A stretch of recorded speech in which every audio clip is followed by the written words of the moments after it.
Rosewater touched her skin, cool, carrying the barely perceptible scent of petals gathered at dawn. Aspasia lowered her fingers into the silver basin and froze, watching droplets cascade down her wrists, leaving moist trails behind. Through the open window drifted voices, men's voices arguing about something with that passion found only among Athenians. Philosophy. Philosophy again. She drew her wet palms across her face, along her neck, feeling the coolness chase away the remnants of sleep. Her handmaiden had already prepared a chiton of Milesian linen, fabric so delicate it seemed woven from morning mist. Aspasia rose, and the material glided over her body, settling into soft folds. They fastened the girdle just below her breast, the Milesian way, not as tightly as Athenian matrons wore it. Her hair was gathered high, leaving several locks at her temples. No heavy ornaments this early, only thin silver earrings that chimed softly with each turn of her head.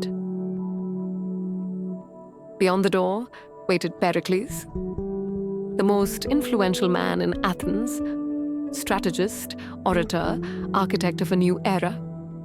And he was waiting for her, not an Athenian citizen with an impeccable lineage, not the daughter of an ancient house, but a hetaera, a foreigner from Miletus, a woman whose beauty had become legend, but whose mind frightened more than it captivated. Aspasia took the wax tablet with yesterday's notes, remarks for a discussion on the nature of justice, and paused before the bronze mirror. Her reflection gazed back calmly, almost distantly. In Athens of the 5th century before our era, a woman could not own property, speak in court, or participate in the assembly. But she could think, and this weapon proved stronger than any law. The voices beyond the door fell silent. Aspasia drew a breath, touched her fingers to the amulet at her neck, a gift from Pericles, and stepped forward to meet her destiny. That destiny she had forged for herself, word by word, thought by thought, conversation by conversation. The 5th century before our era, the golden age of Athens, a city-state at the pinnacle of its power, victor over the Persians, master of the seas, arbiter of culture for all of Hellas. Right here, among white columns and marble temples, among philosophers in the agora and playwrights in the theater of Dionysus, there existed a paradox that defined the lives of thousands of women. Athenian democracy, celebrated through the centuries, did not extend to women. Female citizens lived in the gynaeconitis, the women's quarters of the house. They received no education, took no part in public life, owned no property. They were given in marriage at 13 or 14 years of age, often to men they saw for the first time at their own wedding. Their primary duty, bearing legitimate heirs, their entertainments, weaving, and religious festivals. The ideal Athenian wife was obedient, silent, nearly invisible. But in the shadow of this austere world existed another, the world of the hetaerae. The very word hetaera meant companion, friend. These were women who stood outside the system of Athenian citizenship, foreigners, freed slaves, daughters of metics, those who possessed no civic rights. They had no protection under Athenian law, but neither did they have the constraints of Athenian custom. Hetaerae could own property, manage their own income, choose their companions. They received education, genuine education, unavailable to female citizens, music, poetry, philosophy, rhetoric, dance, the art of conversation. They were trained for years, transformed into what Athenian society valued most in theory and categorically rejected in practice. Educated, witty, intellectually developed women. The path to becoming a hetaera of the highest circle began early. Girls were purchased or given over for training to experienced hetaerae who ran their own schools. Training lasted years.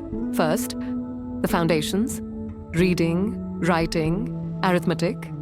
Then, music, playing the aulos, the double flute with its piercing, sensual sound, the lyre with its 7 strings, where each note had to ring pure. Singing, not merely voice, but the ability to intonate, to mesmerize the ear. Dance, movements full of grace, where each gesture carried meaning. Philosophy, the ability to sustain conversation about Heraclitus or Anaxagoras, knowledge of the principal schools of thought. Poetry, memorizing Homer, Sappho, Anacreon, the skill to improvise verses on a given theme. And most important, the art of the symposium. The symposium was not merely a banquet. It was a sacred ritual of Athenian culture, where men drank wine diluted with water, conducted philosophical discussions, recited poetry, forged political alliances. Female citizens did not attend symposia. But hetaerae did. They were the soul of these evenings. A clever hetera knew when to enter a conversation, when to remain silent, how to diffuse tension with a single phrase, or conversely, sharpen a debate. She played the lyre between toasts, danced when wine loosened tongues, and above all, she listened. Athenian men denied the possibility of discussing politics and philosophy with their wives, found in hetaerae what they so desperately lacked: intellectual partnership. Morning began with beauty rituals as important as intellectual preparation. Aspasia awoke with the dawn, a habit developed over years. Her handmaiden brought water infused with herbs, chamomile, rosemary, mint. They washed her face thoroughly with soft, circular motions so the skin could breathe. Then oil, olive oil, cold-pressed, sometimes with rose or lavender added. It was applied to her entire body, rubbed in with slow massaging movements. Her skin had to be smooth, well-tended, pleasant to the touch. Hair was washed with a mixture of ash and olive oil, an ancient shampoo that made hair soft and lustrous. Styling took about an hour. Locks were curled with heated bronze tongs, gathered into elaborate coiffures, secured with hairpins of ivory. Fragrance, subtle, unobtrusive. A blend of myrrh, saffron, and iris prepared especially for her.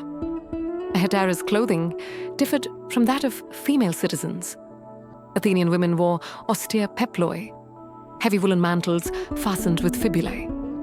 Hetaerae preferred the Ionian style, thin linen chitons dyed in vivid colors: saffron yellow, purple, sea wave green.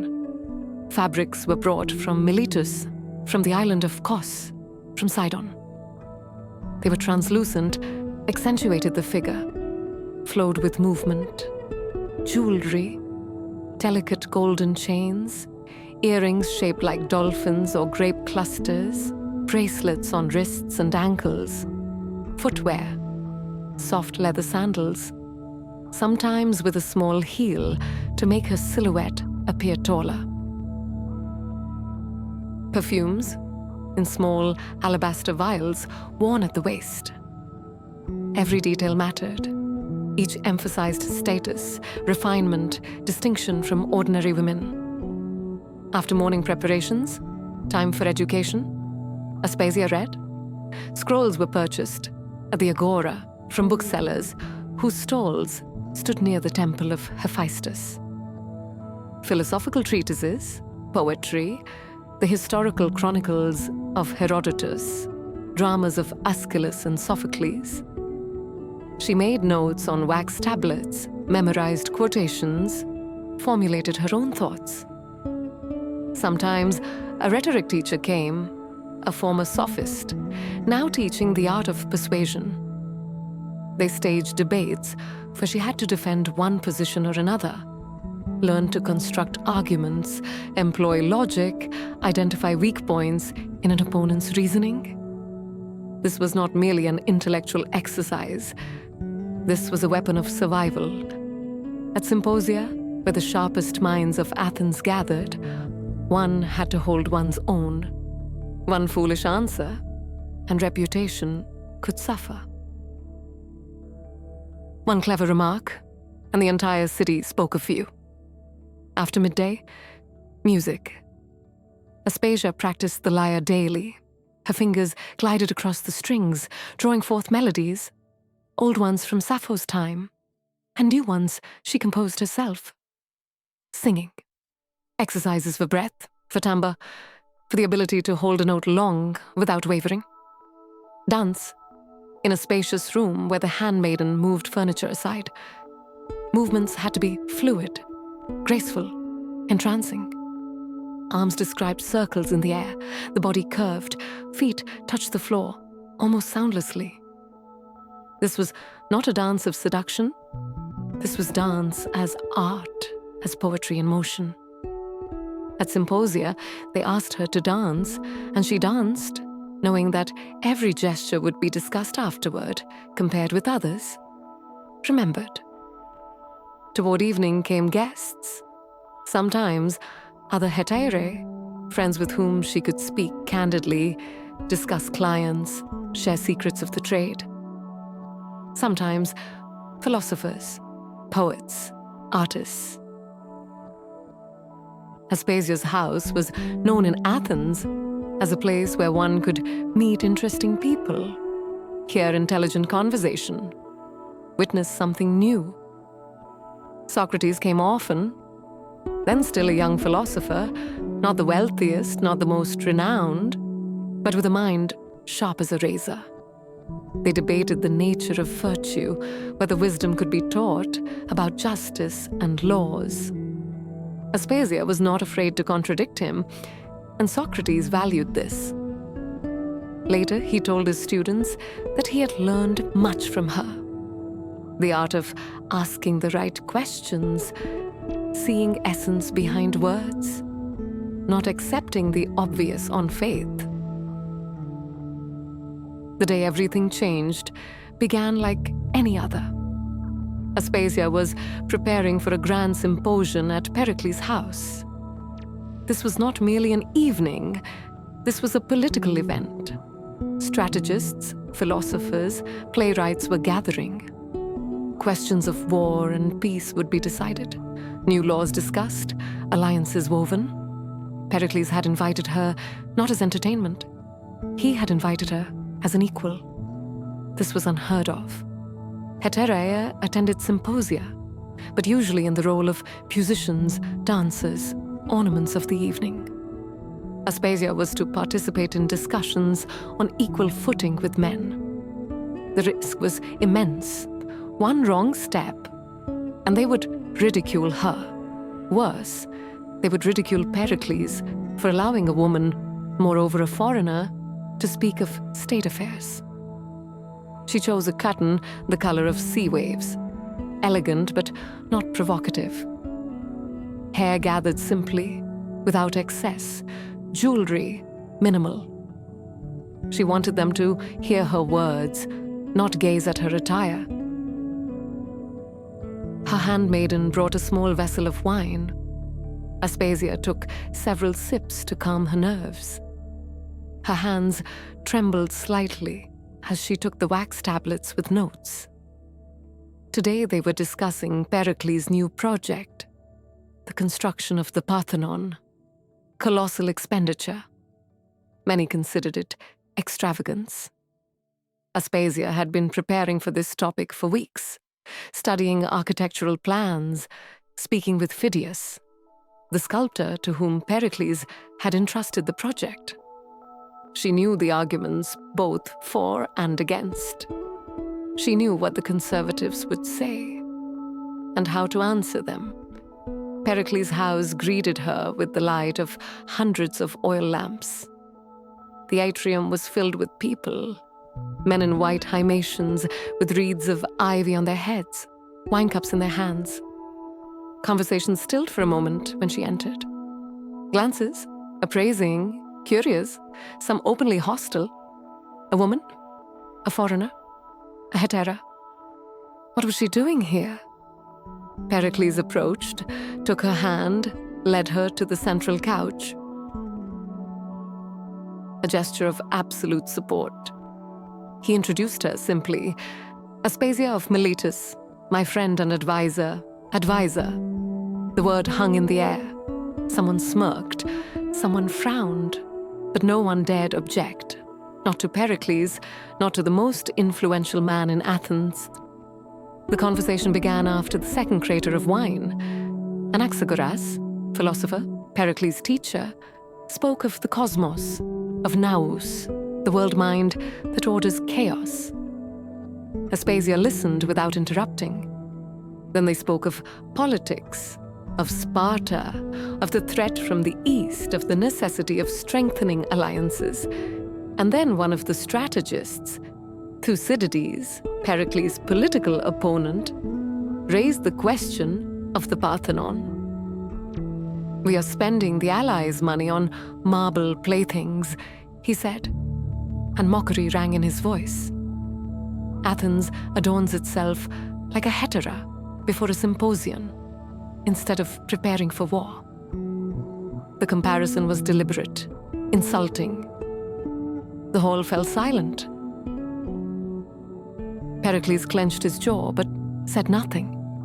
A direct response would look like defensiveness. And then Aspasia spoke. Her voice was calm, almost gentle.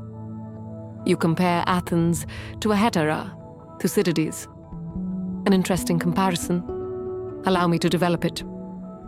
She rose, took several steps toward the center of the room. All eyes were fixed upon her. A hetaera adorns herself, not from vanity. She does this because beauty is her capital, her weapon, her means of influencing a world that would otherwise grant her no power. But a true hetaera knows beauty without intellect is worth nothing. She's valued not for ornaments, but because she can sustain conversation, express a thought, astonish. Precisely so with Athens. We build the Parthenon not from vanity. We build it because the beauty of the city is its strength. Our allies pay tribute not merely for military protection. They pay for the right to be part of something magnificent, for connection to a culture that all Hellas admires. The Parthenon is not a marble plaything. It is a message to the world. Athens is not merely a military power. We are the center of civilization. Silence.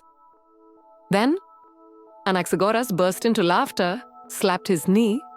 Pericles, your friend, has out-argued us all. Others laughed too, some sincerely, others stiffly. Thucydides grew pale, but remained silent. He understood he had lost. Pericles looked at Aspasia with an expression mixing pride, admiration, and something else, something deeper.